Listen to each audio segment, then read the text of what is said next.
న్యాయం జరిగేలాగే మేము డిసిషన్ తీసుకుంటామని తెలియజేస్తాం. మీ బాబాయ్ గారికి మీ నాన్నగారికి ఉన్న వ్యవహారాన్ని మీరు ఎలా చూస్తారు? ఇప్పుడు కొంతమంది గురించి మాట్లాడి నా స్థాయిని నేను దిగజార్చుకోనండి. కొంతమందికి మారల్స్ ఏమీ ఉండవు. నేను చిన్నప్పుడే ఎప్పుడో అతను మా ఫ్యామిలీ మెంబర్ కాదు అని నేను భావించాను. అలాంటి వ్యక్తుల గురించి నేను మాట్లాడి టైం వేస్ట్ చేసుకొని నా స్థాయిని నేను దిగజార్చుకోను. అది పార్టీని అడగాలండి, నన్ను కాదు, పార్టీని అడగాలి.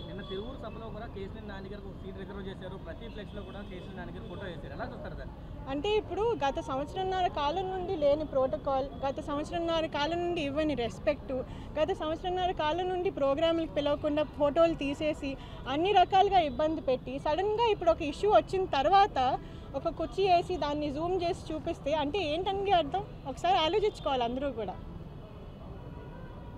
టికెట్ విషయం ప్రధానంగా మీరు చెప్తూ ఉన్నారండి. టికెట్ విషయం హైకమాండ్ ఇంతవరకు ఎక్కడ మేము చెప్పలేదు. టికెట్ ఇప్పుడు ఆలపాటి రాజా గారిని, నెట్టం రఘురామ్ గారిని, సభ గురించే మేము చెప్పాము. రఘురామ్ గారు కూడా చెప్తున్నారు మేడం. లేదు, ఆలపాటి రాజా గారిని, రఘురామ్ గారిని, అలాగే కొనకల నారాయణ గారిని ప్రత్యేకంగా పంపించి 3 విషయాలు చెప్పారండి. ఒకటి ఏంటంటే ఈ కార్యక్రమానికి ఇన్ఛార్జ్ని వేరే వాళ్ళని నియమిస్తున్నామని. రెండోది నారా లోకేష్ గారు అసలు నాని అన్నకి ఈ ప్రోగ్రాంతో ఏంటి సంబంధం, ఎందుకు జోక్యం చేసుకుంటున్నారు అని అడిగారు. అంటే ఒక సిట్టింగ్ ఎంపీని ఆయన కాన్స్టిట్యున్సీలో పార్టీ ప్రోగ్రాం జరుగుతుంటే ఆయనకి ఏంటి సంబంధం అని ఎలా అడుగుతారండి?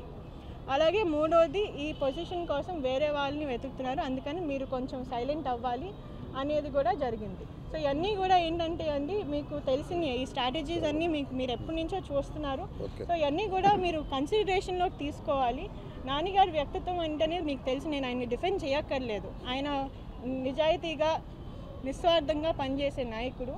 అటువంటి వాళ్ళని వదులుకోవడం అనేది it's not our mistake, it is somebody else's mistake. కానీ ఇట్స్ ఓకే, మేము ఎవరిని కూడా తప్పు పట్టం.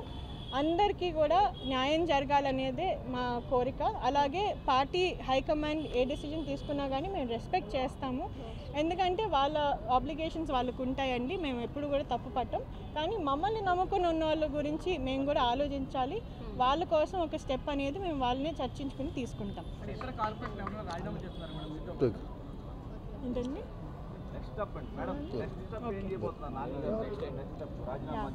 అదే అండి, నెక్స్ట్ కార్యాచరణ ఏంటనేది కేశినేని నాని గారు మా క్యాడర్ అంతటితో కూడా చర్చించి వాళ్ళకి ఏది రైట్ అనిపిస్తే దాన్ని బట్టి నెక్స్ట్ స్టెప్ తీసుకుంటాము.